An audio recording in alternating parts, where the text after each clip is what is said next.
आज की इस गहन चर्चा में आपका स्वागत है। आज हमारे सामने जो सोर्सेज और रिसर्च नोट्स का ढेर लगा है, उसका विषय है the Gates way from zero to billions. बहुत ही दिलचस्प टॉपिक है। बिल्कुल। इस चर्चा का जो मुख्य मिशन है वो ये समझना है कि बिल गेट्स की सफलता के वो कौन से रहस्य हैं जो उन्हें आम दुनिया से बिल्कुल अलग बनाते हैं। मतलब जब भी किसी अरबपति का जिक्र होता है तो हमारा ध्यान सिर्फ उनकी दौलत पर जाता है। सही कहा, हम सिर्फ नंबर्स देखते हैं। हाँ, लेकिन आज हमारा फोकस उस दौलत पर नहीं है। हम उस दिमाग के सोर्स कोड को डीकोड करेंगे जिसने वो दौलत बनाई। हमारे जो सोर्सेज हैं वो एक बहुत ही हैरान करने वाली तस्वीर पेश करते हैं।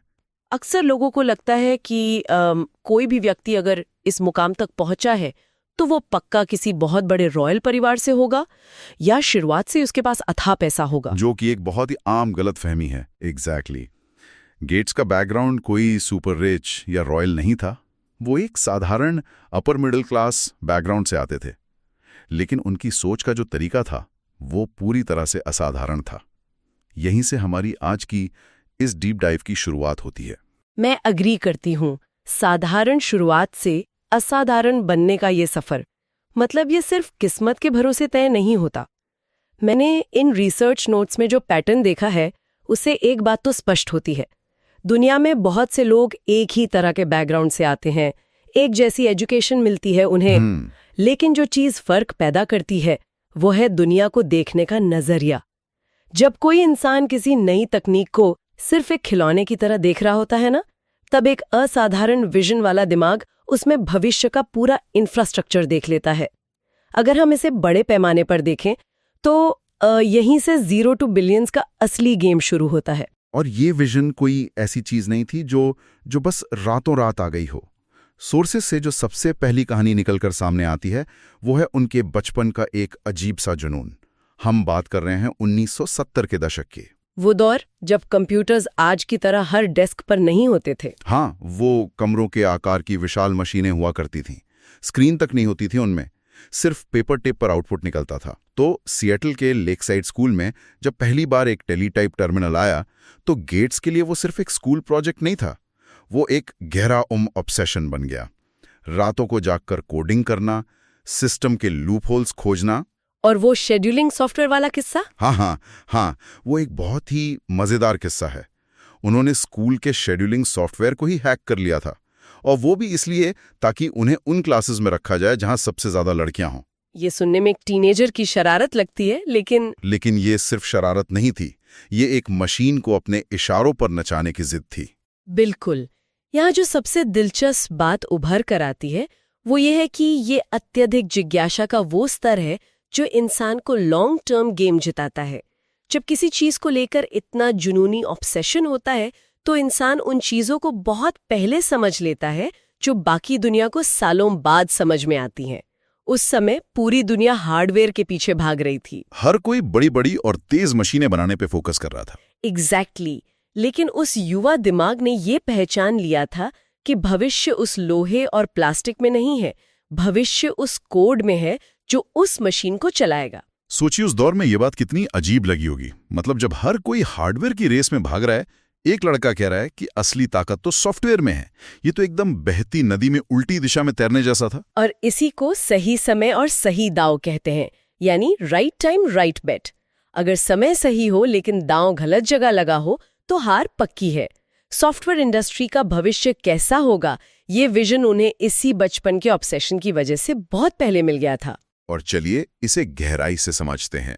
इसी दांव से जुड़ी एक कहानी है जिसे आज का पॉप कल्चर बहुत ही ज्यादा ग्लोरीफाई करता है। वो हार्वर्ड से ड्रॉप आउट होने की कहानी। ओह हाँ, the cool drop out story. आजकल तो ये एक नैरेटिव ही बन गया है कि पढ़ाई छोड़ दो, कॉलेज से निकल जाओ और अपनी कंपनी शुरू कर लो तो आप सफल हो ही जाओगे। लेकिन हमारे रिसर्च नोट्स इस मिथक की पूरी तरह धज्जियां उड़ा देते हैं। हर ड्रॉप आउट करने वाला इंसान अगला बिल गेट्स नहीं बन जाता। बिल्कुल नहीं। ये शायद सफलता की कहानियों में सबसे ज्यादा गलत समझा जाने वाला हिस्सा है। उनका ड्रॉप आउट करना कोई हवा में लिया गया फैसला नहीं था। ये एक बहुत ही ज्यादा कैलकुलेटेड रिस्क था। ऐसा नहीं था कि उनका पढ़ाई में मन नहीं लग रहा था, उनके पास पहले से एक क्लियर प्लान था। वो पॉपुलर इलेक्ट्रॉनिक्स मैगजीन वाला मोमेंट। हाँ, दिसंबर 1974 में जब उन्होंने और पॉल एलन ने उस मैगजीन के कवर पर ऑल्टेयर 8800 नाम का पहला माइक्रो कंप्यूटर देखा तो उनके दिमाग में खतरे की घंटी बज गई। उन्हें लगा कि पर्सनल कंप्यूटर की क्रांति तो शुरू हो चुकी है और वो पीछे छूट रहे हैं। यहाँ एक बहुत ही कमाल का किस्सा है जो इस कैलकुलेटेड रिस्क को पूरी तरह से समझाता है। उन्होंने उस कंप्यूटर को बनाने वाली कंपनी मिड्स पे फोन किया और कहा कि उन्होंने ऑल्टेयर के लिए बेसिक लैंग्वेज का सॉफ्टवेयर तैयार कर लिया है, जबकि असलियत ये थी कि उनके पास सॉफ्टवेयर की एक लाइन भी नहीं लिखी हुई थी। हाँ, और उनके पास वो कंप्यूटर भी नहीं था जिस पर वो सॉफ्टवेयर चलना था। सोचिए ये कितना बड़ा ब्लफ था। फोन पे डील पक्की करने के बाद उन्होंने हार्वर्ड की लैब में लगातार 8 हफ्तों तक दिन रात एक करके वो कोड लिखा। उन्हें पता था कि अगर वो अभी इस ट्रेन में नहीं चढ़े तो ये मौका हमेशा के लिए हाथ से निकल जाएगा। और जब वो सॉफ्टवेयर कंपनी के सामने टेस्ट किया गया और वो पहली ही बार में चल गया, तब जाकर उन्हें कॉन्ट्रैक्ट मिला। और इस पक्के कॉन्ट्रैक्ट के बाद ही हार्वर्ड छोड़ने का कदम उठाया गया। एग्जैक्टली। तो ये अंधेरे में तीर चलाना नहीं था, ये पूरी तरह से अपनी काबिलियत पर लगाया गया एक सधा हुआ दांव था। और रणनीति के मामले में तो ये सिर्फ एक शुरुआत थी। असली मास्टर स्ट्रोक जिसने पूरी दुनिया का गेम पलट कर रख दिया, वो कुछ सालों बाद IBM के साथ हुई डील। अक्सर हमें लगता है कि माइक्रोसॉफ्ट ने कंप्यूटर बनाए, लेकिन उनका असली गेम तो कुछ और ही था। बिल्कुल। जब IBM जैसी विशाल कंपनी अपना पर्सनल कंप्यूटर बना रही थी तो उन्हें उसे चलाने के लिए एक ऑपरेटिंग सिस्टम चाहिए था। गेट्स ने उन्हें वो ऑपरेटिंग सिस्टम दिया, लेकिन एक ऐसी शर्त पर जिसने इतिहास रच दिया, और वो शर्त थी लाइसेंसिंग की। उन्होंने IBM को वो सॉफ्टवेयर बेचा नहीं, बल्कि उसे लाइसेंस किया।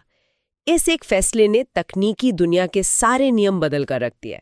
IBM को लगा कि सॉफ्टवेयर तो सिर्फ एक पुर्जा है, असली पैसा तो हार्डवेयर बेचकर कमाया जाएगा। हाँ, और गेट्स ने माइक्रोसॉफ्ट के उस ऑपरेटिंग सिस्टम का नाम MS-DOS रखा। उन्होंने IBM से कहा कि आप हर बिकने वाले कंप्यूटर पर हमें रॉयल्टी देंगे, लेकिन इस सॉफ्टवेयर का मालिकाना हक हमारा ही रहेगा। इसका नतीजा ये हुआ कि जब दूसरी कंपनियों ने IBM के जैसे ही कंप्यूटर बनाने शुरू किए तो उन सबको भी माइक्रोसॉफ्ट से ही वो ऑपरेटिंग सिस्टम खरीदना पड़ा। अगर हम इसे थोड़ा आसान भाषा में समझें, हाँ, इसे एक एनालॉजी से समझते हैं। ये कुछ ऐसा था जैसे आपने एक बहुत बड़ा और इकलौता नेशनल हाईवे बना दिया है। अब कोई भी कार बनाने वाली कंपनी कितनी भी शानदार कार क्यों ना बना ले, जब वो उस कार को सड़क पर उतारेगी तो उसे आपके बनाए हुए टोल बूथ से गुजरना ही पड़ेगा, और हर बार टोल टैक्स देना पड़ेगा। बिल्कुल। ये टोल बूथ वाली एनालॉजी एकदम सटीक है। इसे ही बिजनेस की दुनिया में एक इकोसिस्टम बनाना कहते हैं। हार्डवेयर बनाने वाली कंपनियां आपस में लड़ रही थीं, उनके प्रॉफिट मार्जिन दिन ब दिन कम हो रहे थे, क्योंकि देखो कोई भी प्लास्टिक और लोहे का डिब्बा बना सकता था, लेकिन उस डिब्बे को चलाने वाली आत्मा यानी ऑपरेटिंग सिस्टम, वो सिर्फ एक ही कंपनी के पास था।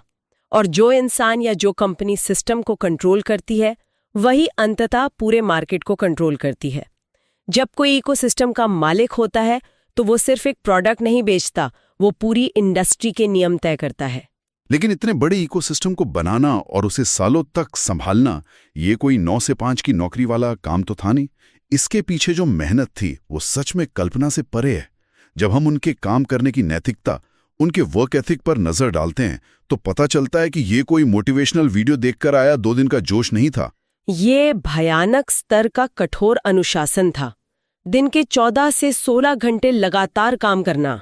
सोर्सेज बताते हैं कि अपने 20वें दशक में उन्होंने कोई छुट्टी नहीं ली, वीकेंड्स पर भी काम किया। यहां तक कि वो अपनी कार का रेडियो तक नहीं चलाते थे ताकि दिमाग का फोकस जरा सा भी ना भटके। और ये सिर्फ लगातार घंटों तक काम करना नहीं था, ये डीप थिंकिंग का एक बहुत ही अलग स्तर था। वे साल में 2 बार पूरी तरह से एकांत में चले जाते थे, जिसे उन्होंने थिंक वीक्स का नाम दिया था। पैसिफिक नॉर्थवेस्ट के एक छोटे से कैबिन में, हाँ, हफ्तों तक बाहरी दुनिया से कट जाना। वहां कोई फोन नहीं, कोई मीटिंग नहीं, सिर्फ दुनिया भर के रिसर्च पेपर और किताबें। उस एकांत में बैठकर वे भविष्य की तकनीक के बारे में सोचते थे। मतलब मोटिवेशन तो कुछ दिन रहता है, लेकिन जो चीज दशकों तक इंसान को टिकाए रखती है वो है उसका अपना कठोर अनुशासन। पर इस अनुशासन और इतनी बड़ी सफलता का मतलब ये नहीं है कि रास्ते में कोई कांटे नहीं थे। एक समय ऐसा आया जब यही आक्रामक रणनीति उनके लिए सबसे बड़ी मुसीबत बन गई। हम 90 के दशक के उस समय की बात कर रहे हैं जब माइक्रोसॉफ्ट पर मोनोपोली यानी एकाधिकार चलाने के गंभीर आरोप लगे। अमेरिका के वो मशहूर एंटी ट्रस्ट केस। हाँ, ये एक ऐसा दौर था जहां सरकार और दुनिया की सबसे बड़ी टेक कंपनी आमने सामने खड़े थे। उन पर आरोप लगे कि वे अपनी ताकत और अपने उस टोल बूथ का गलत इस्तेमाल करके इंटरनेट ब्राउजर जैसी नई कंपनियों को जानबूझकर कुचल रहे हैं। यहाँ एक बड़ा सवाल पैदा होता है। वो दौर कंपनी के लिए और उनके लिए व्यक्तिगत रूप से एक बहुत बड़ा संकट था।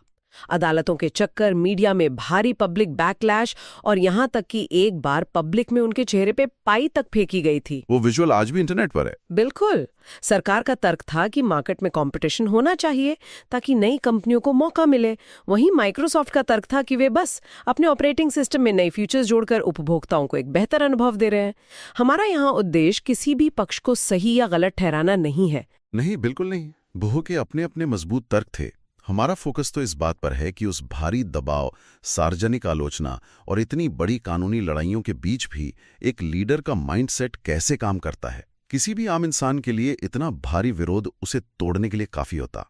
लेकिन इस पूरे घटनाक्रम में जो सबसे महत्वपूर्ण बात सोर्सेस से निकलती है वो ये है कि उनका लर्निंग मोड कभी बंद नहीं हुआ। उन्होंने उस असफलता और उस आलोचना को खुद पर हावी नहीं होने दिया। और यही एक ग्रोथ माइंडसेट की सबसे बड़ी निशानी होती है, असफलता को फीडबैक बनाना। एग्जैक्टली। जब कंपनी को तोड़ने की बातें हो रही थीं, जब हर दिन अखबारों के पहले पन्ने पर नेगेटिव खबरें छप रही थीं, तब भी उनका दिमाग इस बात का विश्लेषण कर रहा था कि इस स्थिति से क्या सीखा जा सकता है। उन्होंने ये समझा कि हर आलोचना में, चाहे वो कितनी भी कड़वी क्यों ना हो, कोई ना कोई डेटा पॉइंट जरूर छिपा होता है। और इसी दौरान उन्होंने कंपनी के भीतर अपनी भूमिका भी बदल ली थी। हाँ, उन्होंने खुद को चीफ सॉफ्टवेयर आर्किटेक्ट बना लिया ताकि वे वापस अपना पूरा ध्यान तकनीक और प्रोडक्ट पर लगा सकें। ये दिखाता है कि जब सामना किसी बड़ी विफलता या भारी विरोध से होता है तो भावनाओं में बहने के बजाय तार्किक रूप से स्थिति का विश्लेषण करना कितना जरूरी है। तार्किक रूप से सोचने की ये क्षमता भी रातों रात नहीं आई थी। इसके पीछे उनका एक सीक्रेट वेपन था। यहाँ बात वाकई बहुत दिलचस्प हो जाती है। और वो सीक्रेट वेपन कोई बहुत महंगी तकनीक नहीं थी, बल्कि उनकी पढ़ने की आदत थी। आज के दौर में जहां लोग वीकेंड पर एक वेब सीरीज का एक सीजन पूरा नहीं कर पाते बिना अपना फोन चेक किए, सही बात है, वो इंसान दुनिया के सबसे व्यस्त और अमीर लोगों में से एक होने के बावजूद आज भी साल में 50 से ज्यादा किताबें पढ़ते हैं। विज्ञान से लेकर इतिहास तक और स्वास्थ्य से लेकर जलवायु परिवर्तन तक ये कोई टाइम पास के लिए की जाने वाली रीडिंग नहीं है। नहीं, ये उनके दिमाग का मुख्य भोजन है। इस पढ़ने की आदत को अगर हम निवेश के नजरिए से देखें तो ज्ञान भी बिल्कुल पैसों की ही तरह कंपाउंड होता है। ये कंपाउंडिंग ऑफ नॉलेज वाला कॉन्सेप्ट बहुत पावरफुल है। बहुत ज्यादा। जब कोई एक किताब पढ़ता है तो उसे एक नया विचार मिलता है। जब वो किसी दूसरे विषय की किताब पढ़ता है तो वो नया विचार पुराने विचार के साथ जुड़कर एक पूरी तरह से नया नजरिया बनाता है। जब वे किताबों के पन्नों के किनारों पर नोट्स लिखते हैं, जिसे मार्जिनेलिया कहा जाता है, तो वे असल में अलग अलग विषयों को जोड़ रहे होते हैं। और इसी आदत की वजह से एक इंसान जो अपनी जिंदगी के शुरुआती 30 साल सिर्फ सॉफ्टवेयर कोडिंग में डूबा रहा, वो आज इम्यूनोलॉजी, ग्लोबल वार्मिंग और कृषि के बारे में दुनिया के सबसे बड़े विशेषज्ञों के साथ बैठकर समाधान निकाल सकता है। बिल्कुल। और इसी कंपाउंड होते हुए ज्ञान ने उनके जीवन में एक बहुत बड़ा टर्निंग पॉइंट ला दिया, जिसे हम वेल्थ का पर्पस शिफ्ट कह सकते हैं। एक समय था जब उनका इकलौता लक्ष्य हर डेस्कटॉप पर माइक्रोसॉफ्ट का सॉफ्टवेयर पहुंचाना और बिजनेस की दुनिया पर राज करना था। लेकिन फिर एक ऐसा मोड़ आया जहां उस जमा की गई संपत्ति का मकसद पूरी तरह से बदल गया। उनका फोकस उस अकूत दौलत का इस्तेमाल सिर्फ तिजोरी भरने के लिए नहीं रहा, बल्कि दुनिया पर एक गहरा सकारात्मक इम्पैक्ट डालने पर आ गया। आज उनका समय और पैसा ग्लोबल हेल्थ, एजुकेशन और क्लाइमेट चेंज जैसी भयंकर समस्याओं से लड़ने में लग रहा है। इसी को समझना सबसे जरूरी है। ये गेट्स फाउंडेशन का मूल माइंडसेट है। जब कोई व्यापार की दुनिया में होता है तो उसका मुख्य लक्ष्य प्रॉफिट कमाना और शेयरधारकों को फायदा पहुंचाना होता है। लेकिन फाउंडेशन शुरू करने के बाद उनका लक्ष्य प्रॉफिट से हटकर प्रॉब्लम सॉल्विंग पर आ गया। उन्होंने दुनिया के नक्शे पर उन जगहों और उन समस्याओं को चुना जहां बाजार और सरकारें दोनों पूरी तरह से फेल हो रही थीं, जैसे कि अफ्रीका में मलेरिया या पोलियो का खात्मा करना। क्योंकि बड़ी फार्मा कंपनियां इन बीमारियों पर रिसर्च नहीं कर रही थीं। हाँ, क्योंकि गरीब देशों में दवाइयां बेचकर कोई भारी मुनाफा तो कमाया नहीं जा सकता था। फ्री मार्केट के लिए ये कोई फायदेमंद सौदा नहीं था। बिल्कुल, और यहीं पर उन्होंने अपने उसी आक्रामक, डेटा ड्रिवन और सिस्टमैटिक अप्रोच का इस्तेमाल किया जो उन्होंने माइक्रोसॉफ्ट में किया था। उन्होंने समस्याओं को कोड के बग्स की तरह देखना शुरू किया जिन्हें फिक्स करना था। वे ये नहीं देखते कि कोई प्रोजेक्ट कितना भावुक करने वाला है, वे ये देखते हैं कि $1 खर्च करने पर कितने लोगों की जान बचाई जा सकती है। ये दिखाता है कि जब एक तेज दिमाग, वैज्ञानिक दृष्टिकोण और अथाह संसाधन किसी सही और बड़े उद्देश्य के लिए मिल जाते हैं तो उसका प्रभाव पूरी मानव जाति पर कितना व्यापक हो सकता है। सही कहा। अगर हम इन सारी बातों को एक जगह रखकर देखें तो आम सोच और इस असाधारण सोच के बीच का एक बहुत ही साफ और बड़ा अंतर दिखाई देता है। आम सोच में बहुत सारा पैसा कमाने का अंतिम लक्ष्य हमेशा आराम या कंफर्ट पाना होता है। समाज में यही माना जाता है कि खूब पैसा आ जाए तो बस जिंदगी किसी बीच पर आराम से कटेगी, कोई चिंता नहीं होगी। लेकिन गेट्स के माइंडसेट में पैसे का मतलब आराम नहीं बल्कि जिम्मेदारी है। एग्जैक्टली। इतनी बड़ी संपत्ति उनके लिए एक ऐसा टूल बन गई जिससे दुनिया की उन समस्याओं को सुलझाया जा सके जिन्हें सुलझाना किसी और के बस की बात नहीं है। ये कंफर्ट बनाम रिस्पॉन्सिबिलिटी का अंतर ही पूरी कहानी का सार है। जब इंसान अपनी क्षमता और अपने लालच से परे जाके सोचना शुरू करता है तो वो सिर्फ अपने लिए नहीं जीता। ये सफर हमें सिखाता है कि सफलता कोई एक रुकी हुई मंजिल नहीं है। पहले तकनीक की दुनिया में एक साम्राज्य खड़ा किया गया और अब उसी दिमाग का इस्तेमाल मानवता के सामने मौजूद अस्तित्व के संकटों से लड़ने के लिए हो रहा है। ये एक लगातार चलने वाली इवोल्यूशन की प्रक्रिया है जहां इंसान खुद को हर बार एक नए और बड़े मिशन के लिए तैयार करता है। तो आज की इस गहन चर्चा को समेटते हुए अगर हम इसके मुख्य बिंदुओं पर नजर डालें तो हमने देखा कि कैसे एक साधारण शुरुआत के बावजूद बचपन के एक ऑब्सेशन ने भविष्य देखने की ताकत दी। हमने ये भी समझा कि कॉलेज छोड़ना कोई तुक्का नहीं था, बल्कि सही समय पर उठाया गया एक कैलकुलेटेड रिस्क और एक बड़ा ब्लफ था। हार्डवेयर की जगह ऑपरेटिंग सिस्टम का टोल बूथ बनाकर पूरे मार्केट को कंट्रोल करने की रणनीति। बिल्कुल। कठोर अनुशासन, असफलता को डेटा पॉइंट की तरह लेने की क्षमता और लगातार किताबें पढ़कर ज्ञान को कंपाउंड करने की आदत ने ही उस माइंडसेट का निर्माण किया। अब समय है हमारे आज के सबसे बड़े ऑडियंस टेकअवे का।